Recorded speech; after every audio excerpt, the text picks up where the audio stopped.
Today is April 14, Saturday, and pupunta tayo sa clinic para magpa-blood test. Yung dermatologist kasi ako, tapos kailangan ng blood test para malaman yung effect ng gamot na ginamot sa akin last month. Nagpagano na din kasi ako last month, tapos ibang doktor.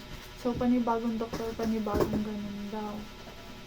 So, ayun, samahan niyo ako. Actually guys, nagpunta na pala ako doon nakaraan.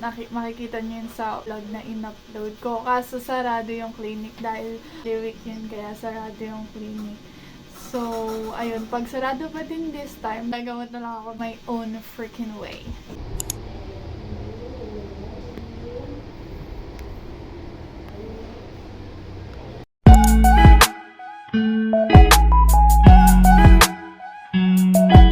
Day is April 15 and it's Saturday. Same day nung nagpa-blood test ako. And ano oras na ba? 6:30 p.m. So, gagawin natin today ay magbe-bake tayo ng puto saging na nakita ko lang sa TikTok. Yan, nabudol na naman ako ng TikTok. Samahan niyo kami mag-bake. Without further ado, let's go!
So ayun guys, after an hour, nakagawa tayo ng hindi perfect na puto saging.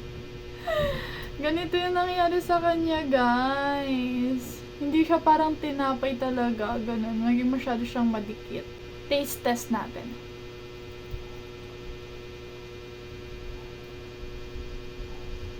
Hmm. 10/10 naman kasi syempre ako yung gumawa nito. Pero ang kulang sa kanya is yung pampatinapay palalo. Ayun, pero okay lang naman kasi first na baking pa lang naman natin to. And more to come.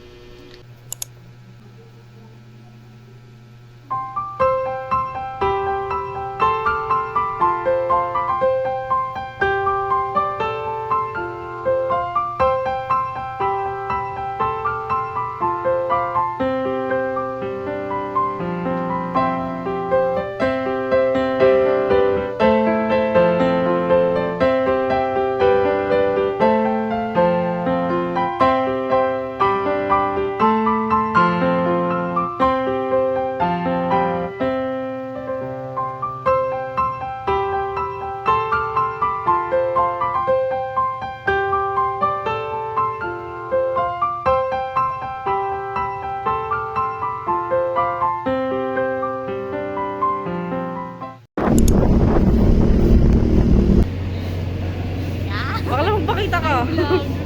Hi vlog. Welcome to my guys. Bye.